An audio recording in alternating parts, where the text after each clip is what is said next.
سے بندہ رحمت کی بھیک مانگ رہا ہے، خود رب قدیر نے اپنے محبوب صلی اللہ علیہ وسلم سے بھی جب مانگنے کے حوالے سے فرمایا تو ارشاد فرمایا وَقُلْ رَبِّ اغْفِرْ وَارْحَمْ وَأَنْتَ خَيْرُ الرَّاحِمِينَ۔ آپ عرض کیجئے میرے مولا بخش دے، رحم فرما کہ تو بہترین رحم فرمانے والا ہے۔ میرے پیارے آقا صلی اللہ تعالی علیہ وسلم کے پیارے دیوانوں، ماں باپ کا انتقال ہو جائے یا زمین کے اوپر زندگی کی ساعتیں وہ گزار رہے ہوں، اپنے ماں باپ کے لیے کیا مانگنا چاہیے؟ تو قرآن کہتا ہے رب ارحمہما کما ربیانی صغیرا۔ ایک بندے کو اپنے ماں باپ کے لیے یہی دعا مانگنی چاہیے، یہ دعا بھی مانگنی چاہیے کہ اللہ ہمارے ماں باپ پر رحم فرما، جس طریقے سے بچپنے میں انہوں نے ہم پر مہربانی فرمائی تھی۔ اسی طریقے سے آپ دیکھیں، اگر آپ سوسائٹی کے بڑے ہیں، آپ کو اللہ نے اونچا درجہ عطا فرمایا ہے، آپ کو بڑا پن عطا فرمایا ہے، آپ موقر و معظم و محترم ہیں، تو آپ کے حوالے سے رسول اعظم صلی اللہ علیہ وسلم نے ایک ذمہ داری سپرد فرمائی، اور وہ ذمہ داری کیا ہے؟ من لم یرحم صغیرنا ولم یوقر کبیرنا فلیس منا۔ رسول اعظم صلی اللہ علیہ وسلم فرماتے ہیں جو چھوٹوں پر مہربانی نہیں کرتا اور بڑوں کی تعظیم نہیں کرتا وہ ہم میں سے نہیں، وہ ہمارا نہیں۔ پتہ چلا ہر بڑے کی ذمہ داری ہے چھوٹے پر مہربانی کرے۔ رحمت ایسی چیز ہے، مہربانی ایسی چیز ہے جس کا ہر کوئی مستحق نظر آتا ہے، اور ہر ایک اللہ عز و جل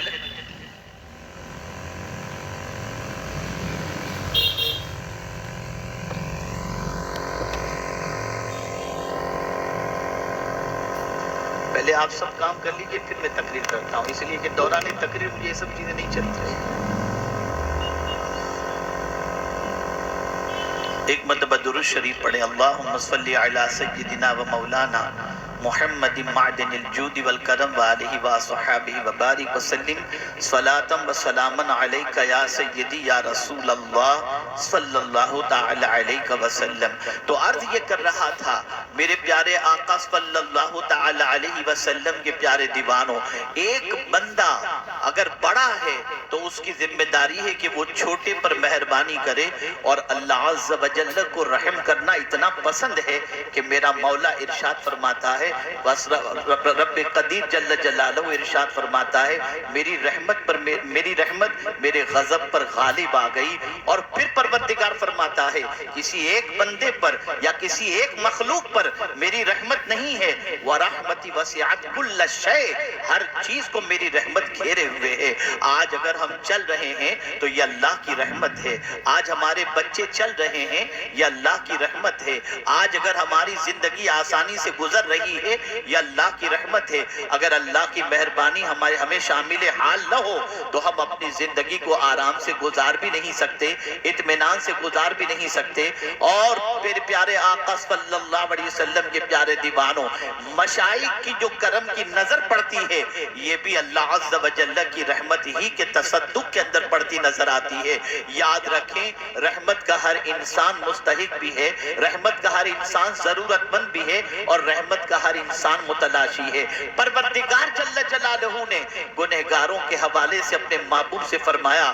میرے محبوب آپ فرما دیجئے قل یا عبادی الذین اسرفوا علی انفسہم لا تقنطوا من رحمت اللہ۔ اللہ اکبر، اللہ کی رحمت سے مایوس نہ ہو، یہ پروردگار نے اپنے محبوب کے وسیلے سے امت مسلمہ کو ہی نہیں انسانوں کو یہ پیغام عطا فرمایا۔ اللہ کی رحمت بے پناہ ضروری ہے، اور رحمت کے بغیر انسان کی زندگی گزارنا انسان کے لیے نہایت ہی مشکل ہے۔ آپ بھی چاہتے ہیں اللہ کی رحمت ہم پر ہو، میں بھی چاہتا ہوں کہ اللہ مجھ پر بھی کرم کی نظر فرمائے، لیکن آئیے میں آپ کو آج وہ عمل بتاتا ہوں جن اعمال کے کرنے کی بنیاد پر میرے مولا کی رحمت بری نظر بھی پڑ جاتی ہے اور پروردگار کرم کی بارشیں نازل فرماتا ہے۔ آپ چاہتے ہو اللہ آپ پر رحم فرمائے، آپ چاہتے ہو آپ کی پریشانیاں دور فرمائے، آپ چاہتے ہو کہ مصیبتوں کے بادل آپ کے سر سے ہٹ جائیں، آپ چاہتے ہیں کہ قدم قدم پر اللہ کی نصرت آپ کے شامل حال ہو،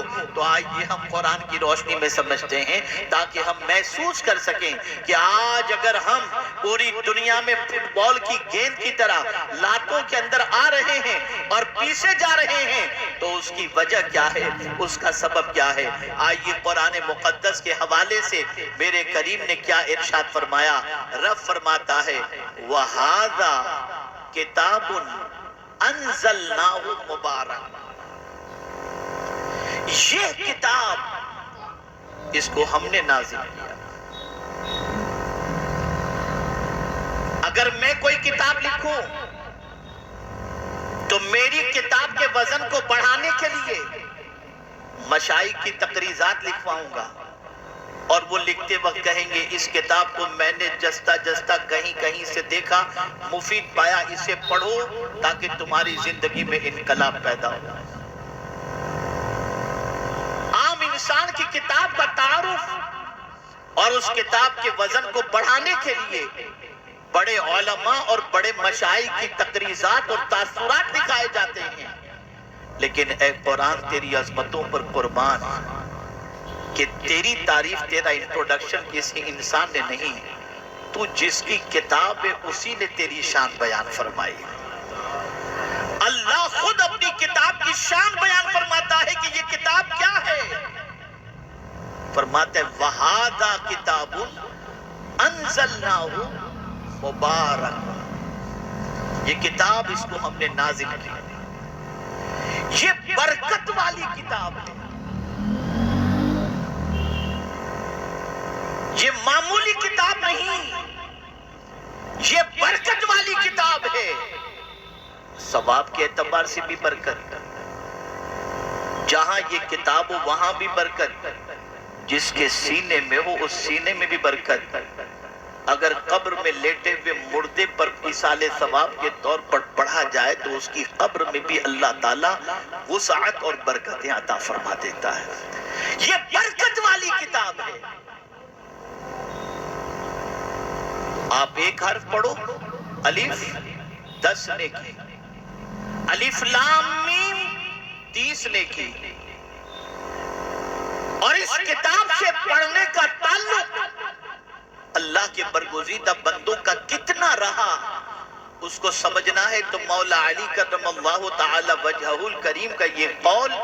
دل و دماغ کے اندر نقش کر لیجئے۔ ارشاد فرماتے ہیں کہ میں گھوڑے کی زین پر ایک قدم اور دوسرا قدم دوسری زین پر رکھتے تک پورا قرآن ختم کر دیتا ہوں۔ یہ قرآن سے تعلق، یہ قرآن سے ربط۔ اگر کوئی بندہ 3 مرتبہ سورہ اخلاص پڑھ لے تو اللہ اس کے نامہ اعمال میں پورے قرآن کے ختم کا ثواب عطا فرما دیتا ہے۔ یہ ایسی برکت والی کتاب ہے، یہ ایسی فضیلت والی کتاب ہے۔ آپ کے سارے دوست، آپ کے سارے منیس و غمخوار جسم سے روح کے رشتے کے ٹوٹ جانے کے بعد آپ کو قبر تک پہنچا کر کے واپس چلے آئے گے۔ ایک ماں جو اپنے بچے سے بے پناہ محبت کرتی ہے، وہ ماں بھی اپنے بیٹے کے جنازے کو لے جاتے وقت کسی کو روکتی نہیں۔ نعرہ تکبیر، نعرہ رسالت،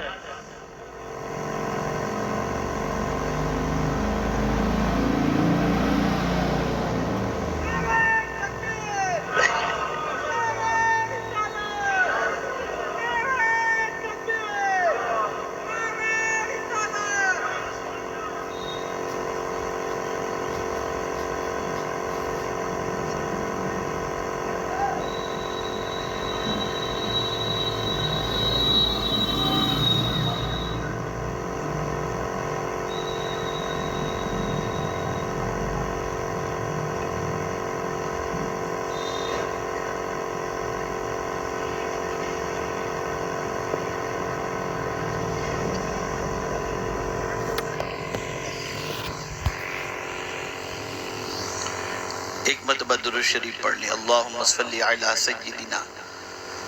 و مولانا محمد معدن الجود والکرم